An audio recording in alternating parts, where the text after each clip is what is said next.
Real estate is real, royal estate.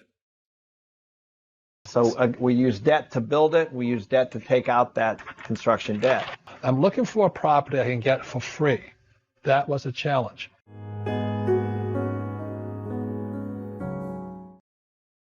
was not to make money. The idea was to train my mind to think that I want 100% debt. Now, I had the $2,000 in cash. The name of the game or the exercise was, could I buy it for zero? You see, the best thing about doing those 100 deals is I was learning to think about debt is good. As long as you have in your mind that debt is bad, I want to use my equity, your ROI goes down. That's a good point. And there is bad debt, of course. Bad debt would be credit card debt, or it could be, if it was costing me $25. Yeah, exactly right. Yeah, so there's definitely debt that you don't want to get into. But we're talking about debt that's paid by a tenant. You know, debt that's paid off by somebody else. So that's a really important point. So if you're borrowing money, you're going to want to make sure that you have the rent to cover it.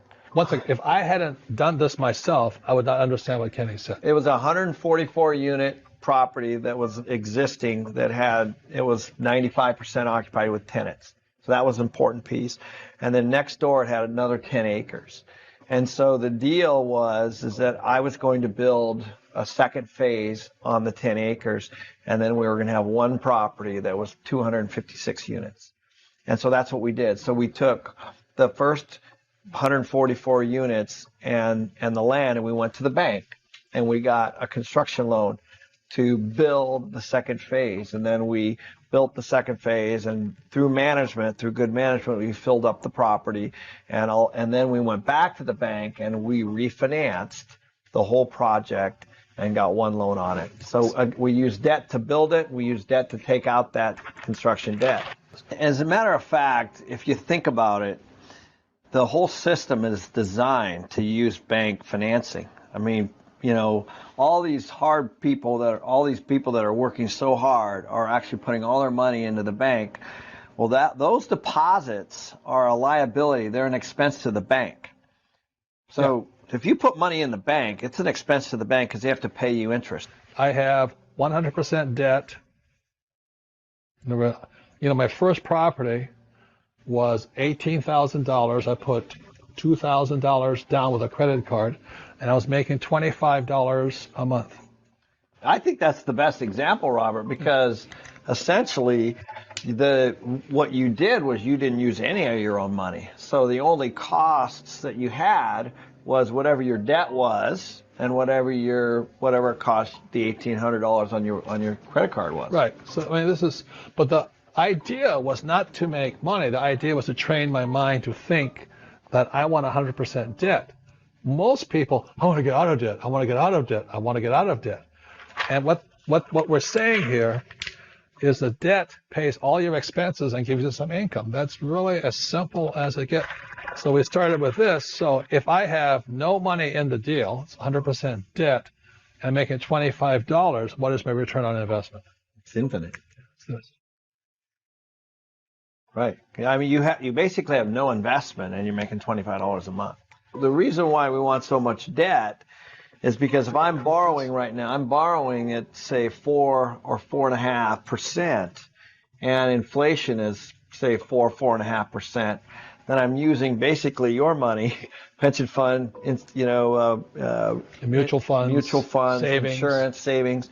I'm using your money to hedge inflation and buying assets. So that's how the system works, and that's how the wealthy get really wealthy. I'll give you one more thing where it takes absolutely no money, or it does take some money, but it does thinking. About 15 years ago, I wanted to have a little ranch, and Kim says, "Why? Ranches don't cash flow, right? It's That's land." right. Yeah. So I said to Kim, "Well, if I can get a ranch for free, would you be happy?" And she says, "Show me." The point here is this: it's only up here. So I went wandering around all over the Southwest and Tombstone and Bisbee, Arizona, and all this. I'm looking for a property I can get for free. That was a challenge. She said, "You can have as much land as you like as long as it's free." because it doesn't cash flow. It was 80 acres in Bisbee, Arizona. So I walked up to it. I was looking at the property. I knew it because it was beautiful property. It was tall mountains, oak trees all over it, little stream running through it and all this. And the problem was it was $115,000. There's no property, there's nothing, no improvement, no building on it, except for there was a little road running through it like this, and there was a little building here. And this was a stagecoach depot at one time with Wyatt Earp and all those guys to go past. This is Tombstone, Arizona over here. This is Bisbee, Arizona here. So I'm standing on this property, and I said to the realtor, doesn't know what he was, so how long has this property been for sale? He says, 10 years. I said, what's wrong with it? You know, this question, he says, I don't know. And I looked around, I said, oh, that's what's wrong with it. The sign was down. Nobody could see that. They drive by it all day long. They could never see the sign. So I said, are these guys, do they really want to sell? He says, yeah, they're desperate. And I said, well, where they live? He says, Florida. Now, all of this is good news. I'm going, okay, this is good news. I said, okay, make them an offer.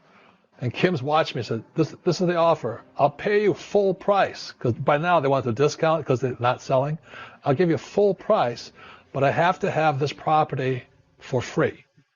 And I will pay you in 1 year. I'll pay the whole thing in 1 year. So basically it's called, I took a note, right? So I got a note for $115,000. I take control of this property. This little building here, I put $25,000 into it, and this was the stream was running like this through it, and I built a little cabin right there. So this and this, we fixed the whole thing up, and then about 9 months later, it was finished. I put it up for sale, and we sold that. We sold 30 acres. This house, this stream, I had 50 acres left, and I sold this for $215,000. So at the end of the deal, I mean, it's only going on in my head. We get 50 acres, and I put, after expenses, let's say about $80,000 in my pocket. And I had that land for free. So these guys are happy. I'm happy. Got my 50 acres. I never see it anymore. It's still beautiful. But that's how money is made from your head, just by understanding things. The property was a little condominium, 1 bedroom, 1 bath, $18,000 US. It was on the beach of Maui. The reason the price was so low is the market had crashed. Smart investors always wait for the crash. So this thing crashed. I had to look at 100 properties once I left the class, 3-day class. I had to look at 100 properties in 90 days and write a 1-page report on each of those properties. As my instructor said to me when I left that 3-day class, I was 26 years old. And the instructor says, your education begins when you leave the class, as your education will begin when you leave this class. So with this here, the instructor said I had to buy the investment for zero money. Okay. Zero money. Most people will tell you, I can't invest because I don't have money. That's a loser. Please understand this. This was 1974. The dollar had just gone off the gold standard. Everything was coming up fast. So I had to figure out how to buy it for zero. And the reason I say that is most poor people, like Padre Pobre, always says, I can't afford it. I know some of you right now say, well, I can't afford it. I don't have time. I have children. I have a job. I have bills to pay. And it is those excuses that keep you poor. If you do not change that talk in your head, you will always be the poor person. So there was about 32 in my class, 3 days long. I think only 3 people completed the exercise. We went, we looked at 100 properties, wrote a 1-page report. At the end of the 90 days and 100 properties, this was the best property. So I went back to the person, and it was in bankruptcy. It was right on the beach, just as pretty as this beach here. And he said I had to have $2,000 down. This is called equity. Again, it's the language of money. So I have equity. The bank was going to lend me $6,000 in debt. That was the deal.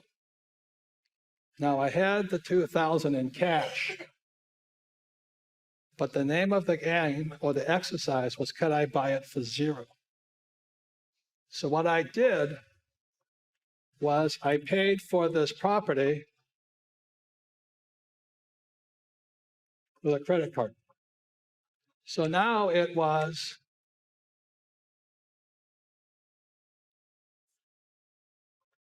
$100 debt.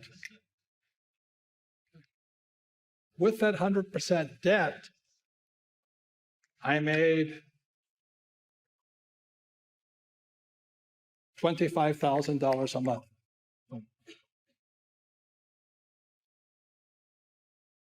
I was a free human being. I never needed money again. If you can make money with no money, that is called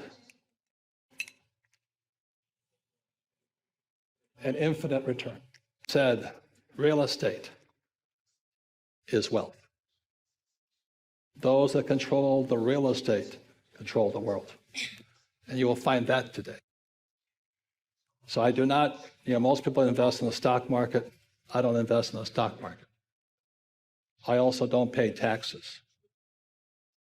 And I don't use my own money. Why? Real estate. So I'm not saying you should invest in real estate, but if you understand the word real estate from Espanol, real estate is real, royal estate. Royal estate. That's why the rich invest in real estate. Okay? Royal. Even today. Even in cyberspace, it's called intellectual property. Real estate. All right? So it's very, very different.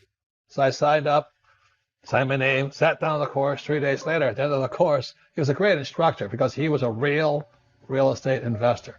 He didn't need the money. And that's when you know the guy is real, because you could tell he didn't need the money. He liked teaching. He liked inspiring people. So it's just like my rich dad. He says, you don't need the money. So then the next thing he said at the end of the program, he says, when you leave this program, it's 3 days, Friday, Saturday, Sunday, he says, your education begins now. What you do at the end, as Kenny says, you get through the process of the 3 days and you start again. That's the process. So he says, at the end, when you end Monday morning, your job is to look at 100 properties. 100 properties in 90 days. Take everything I've taught you and look at 100 properties. That was the start. So naturally, if 30 guys and 30 guys, 35 guys in a class, they all say, okay, yeah, we'll all do it. We all break into little teams. And as you know, by Tuesday, they all quit because they're too busy. They got to the school, they didn't start here again. But there's 3 or 4 other guys, and we stayed through it, and we went to real estate agents, went through the little files. It was really antiquated ways of MLS, multiple listing services. We were looking for little dinky deals, small deals, because that's all we could afford. We didn't have any money. So I kept looking, I'll go knocking on doors at real estate agents, and realtors, they're not the best investors, are they? No. They're all focused on commissions, normally. And I go knocking on the doors, and the first thing they say to me, you can't do that here. This is Hawaii. You can do that in mainland, in California, Nebraska, but you can't do it here in Hawaii. I was desperate. This guy says, well, I got what you're looking for on the island of Maui. Now, most people think Maui is too expensive. How can that be? How can Maui be affordable? but that's your block. So I flew over to Maui. I found this little one-bedroom, one bath, a condo right in Ka'anapali, the richest place on earth. Little one-bedroom, one bath condo for $18,000. I went, holy man.